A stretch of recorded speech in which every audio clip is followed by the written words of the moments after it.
Good morning to all. So next concepts we'll move on to, that is heat capacity. So before moving to that one, so already we have discussed about the heat and temperature. So that is whenever there is an heat we have supplied. Let us think that we have taken a system, and to that we have supplied some amount of heat from the surrounding. That the system is absorbing some amount of heat from the surrounding. So some amount of heat is supplied to the surrounding. So how will we identify that some amount of heat is absorbed by the system? Some amount of heat is absorbed by the system, that is identified, that is described, that is explained in terms of temperature. So temperature of the system is going to increase. If temperature increases, so we can say that so the system has absorbed some amount of heat. So heat transferred to the system. Heat transferred to the system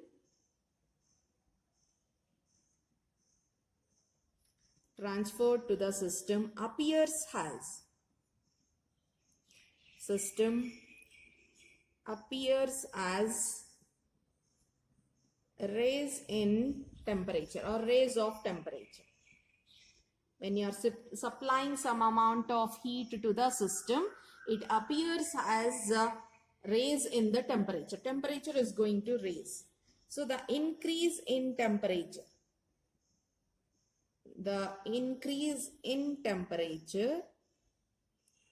or we can say that change in temperature. Temperature has changed.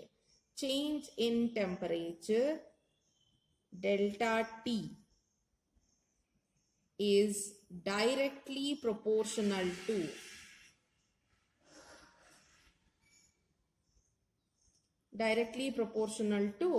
the quantity of heat absorbed. So how much amount of heat is going to absorb by the system? So the temperature will raise that much only. So or that much only we can observe the raise in temperature is observed, or it is dependent on the quantity of the heat supplied. Quantity of heat absorbed by the system.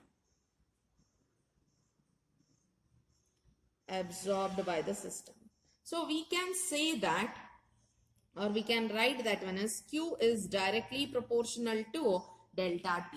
So how much amount of heat you are going to supply? So that will be indicated as change in temperature. Q is directly proportional to delta T. That proportionality constant, you can write that one as C. And what is that C? So C is nothing but that proportionality constant. C is called as heat capacity. Clear it is? So now, so let us define. So how to define that one? So first we'll solve that one. C is equals to Q by delta T. So let us consider the unit. We need to check first. Unit is for Q. Q is a form of energy, so it is joule. Delta T is in terms of Kelvin. So unit will be joule per Kelvin. If at all suppose we have taken that one in terms of degree Celsius, it may be joule per degree Celsius also. So but remember, always in calculations we'll be using joule per Kelvin itself, because we will be calculating the temperature in terms of Kelvin itself. So how let us now think. So how much it is raised, the temperature raised. Let us think that the change in temperature is equals to 1 degree Celsius. If change in temperature is 1 degree Celsius, then what happens to heat capacity? Heat capacity is equals to Q. That is nothing but, while defining, we can define.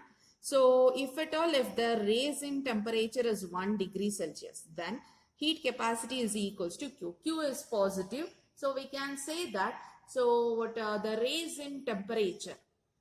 So we can say that the amount of heat required to raise the temperature of the system by 1 degree Celsius. Heat capacity is nothing but it is equals to amount of heat required, amount of heat supplied to the system or required by the system to raise the temperature by 1 degree Celsius. So that is what called heat capacity is. So we'll write the definition of that one. Heat capacity is equals to, or heat capacity of the system, heat capacity of the system is defined as the amount of heat required to raise the temperature of the system by 1 degree Celsius or through 1 degree Celsius. To increase the temperature by 1 degree Celsius, how much heat you are providing to the system, and that is what called heat capacity is. So heat capacity is amount of heat you are supplying to the system to increase the temperature of the system by 1 degree Celsius. Clear? So here comes the next one. So that is specific heat capacity.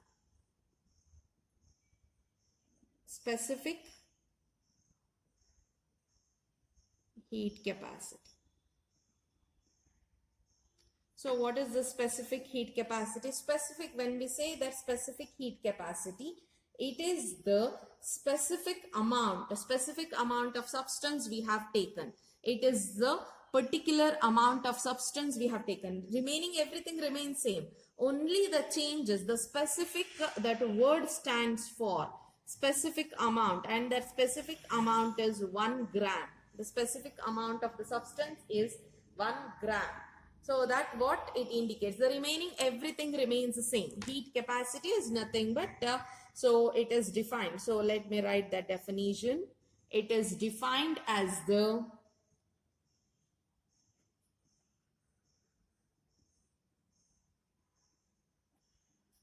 amount of heat required to raise the temperature of 1 gram of a substance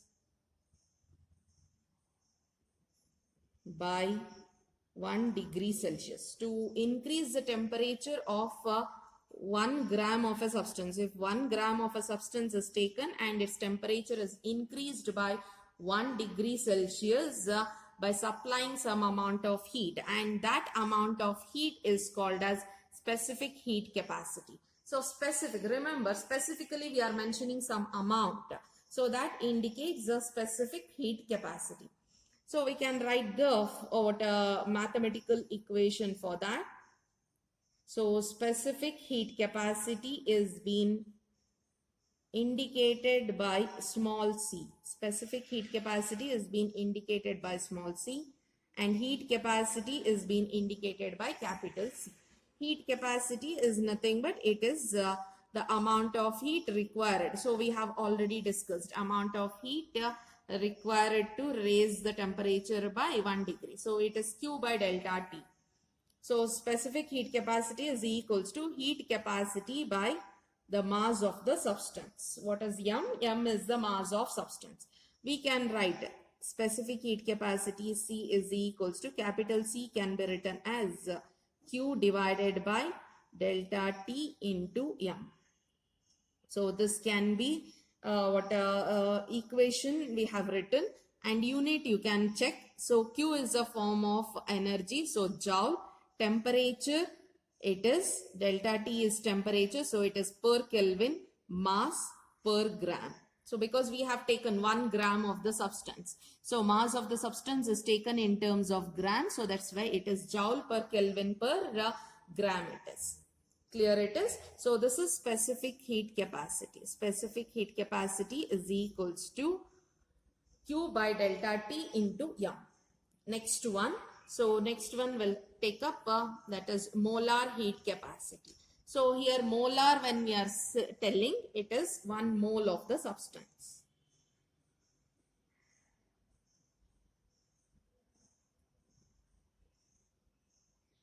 Same thing, heat capacity.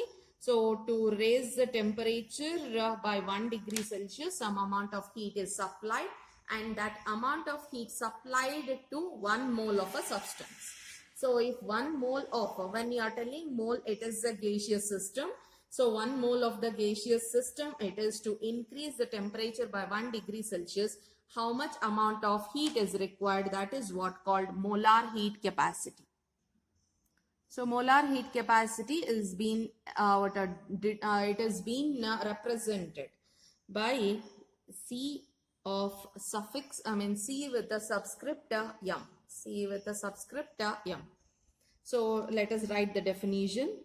It is defined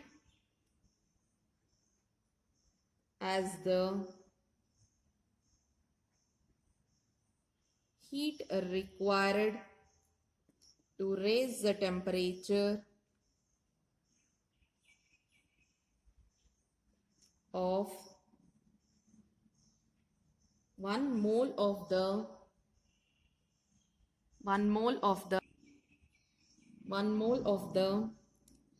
gaseous system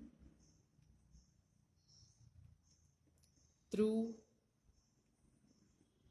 1 degree Celsius. So to a gaseous system, if you are increasing the temperature by 1 degree Celsius, then how much heat is required for that? That is what called molar heat capacity. So molar heat capacity is regarding 1 mole of the substance. So heat capacity required. So in the earlier case, specific heat capacity, it is for 1 gram of the substance. So likewise here, heat capacity is equals to, so that is molar heat capacity is equals to heat capacity by number of moles. So 1 mole of a substance, that is the standard one. So to calculate for different number of moles, this formula we can use. Cm is equals to, that is molar heat capacity is equals to heat capacity divided by number of moles. So we can write the formula as Cm is equals to C by N. Cm is equals to C by N. C can be written as Q by delta T into N, where N is number of moles. N is equals to number of moles. So Q is unit joule. So what a delta T is per Kelvin, and N is mole. So it is number of moles. Joule per Kelvin per mole it is. So that is the formula and the unit for molar heat capacity. Molar heat capacities. So heat capacity, under that we have come across now with the 2 different things. That is specific heat capacity. It is for 1 gram. Molar heat capacity, and it is for 1 mole. So the units and definition we have discussed. We'll move on to the next one. So that is 2 types of heat capacities we have. Generally we say that we have 2 types of heat capacities. So one is heat capacity at constant volume. So the first one, that is heat capacity at constant volume. Heat capacity at constant volume. Second one is heat capacity at constant pressure. So heat capacity has been indicated by a letter C. Since volume is constant, so the subscript we have written as V. Since pressure is constant, it is written as P here. Next concept, that is relationship between Cp and Cv. So that is heat capacity at constant pressure and heat capacity at constant volume. So before moving that to that one, so let me make it clear that so thermodynamics is there in physics also, and thermodynamics is there in chemistry also.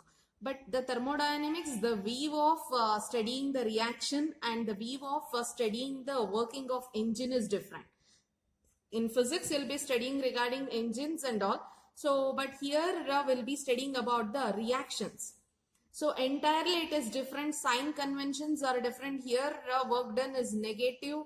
So if the work is done by the system, so there it is entirely different. So don't get confused, or don't think that in chemistry we have studied, or in physics we have studied thermodynamics. It will be same for physics or chemistry. No, not like that. So chemistry it is different and physics it is different. So separately you should read properly, and you should understand the concepts also properly, because the what observation or the seeing the way is different. We are studying regarding system we are considering, and we are studying regarding the chemical reaction here. Clear? So what the important thing, that is the relationship between Cp and Cv, that is heat capacity at constant pressure and heat capacity at constant volume. So let us consider all these things we are doing for more ideal gas. So let us consider 1 mole of an ideal gas. 1 mole of an ideal gas. So we know that Q is equals to C into delta T. Q is equals to C into delta T. Just now we have discussed. Now, so if it is QV, that is heat at constant volume, then so heat capacity at constant volume into delta T it becomes. Likewise, heat at constant pressure is equals to heat capacity at constant pressure into delta T it becomes. Clear? So we have already studied one more relation. Heat at constant volume is called as delta U, and heat at constant pressure is called as delta H. That already in our earlier classes we have discussed. So let us take the equation of delta H. Delta H is equals to delta U plus delta Ng RT. So this one I am writing that one as delta, I am taking it out. nRT I am writing. Clear? So for ideal gas, we have taken N is equals to 1. So N is equals to, that is 1 mole of a gas we have taken. So N becomes 1. So PV is equals to, it is nRT. If N is 1, PV is equals to RT. So we can consider RT as PV also. Clear? Or we can write that one as either the way. Either the way we can write it. So let us write in the same way. PV, not in terms of PV, RT only will write it. So it is delta of N is 1 we have taken, then it is RT. So if it is now, so we know that R is a gas constant. You can't write delta for that because it is an universal gas constant. For any process, if you take R is constant only. We have not considered T as the constant here. Temperature is not constant here. So we can apply delta for temperature. Earlier we have not used, when we were discussing this formula, we have not used because we have considered it as an isothermal process. Now it is not like that. Now we are changing temperature. How temperature is changed? Temperature is changed because when you are supplying heat, temperature will be changing. So that's why temperature is not constant here. Temperature will be changing. It is delta H. Clear? Delta H can be written as QP. And delta U can be written as QV plus R delta T. What is QP? QP can be substituted as Cp delta T. QV can be written as Cv delta T plus R delta T. Take delta T as common. It is Cp delta T Cv plus R of delta T. Delta T gets cancels. It is Cp is equals to Cv plus R, or Cp minus Cv is equals to R. Cp minus Cv is equals to R. Either the way you can write the formula, and both the form of the formulas are important. Clear? So problems regarding this concept we'll discuss in our next further class. That is, for competitive it is important. So we'll take up competitive questions separately and then we'll discuss in our next class.